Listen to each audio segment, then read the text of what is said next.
আসসালামু আলাইকুম। চোখ দৃষ্টি সৌন্দর্য ও সতর্কতার কেন্দ্র।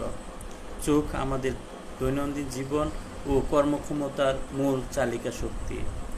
মানুষের মস্তিষ্কে যে তথ্য আসে তার 80% আসে চোখের মাধ্যমে। প্রতিনিয়ত স্ক্রিন, দূষণ ও মানসিক চাপ চোখের উপর ভীষণ প্রভাব ফেলে।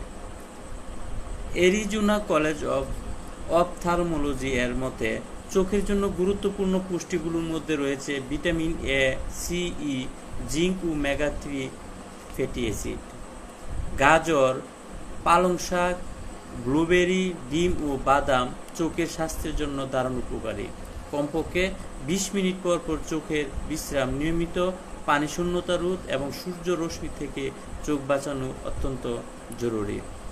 অতিরিক্ত মোবাইল অথবা কম্পিউটার ব্যবহার থেকে ড্রাই আই ও চোখের চাপ বাড়ে, যা গ্লুকোমা বা রেটিনা ড্যামেজ এর ঝুঁকি তৈরি করে।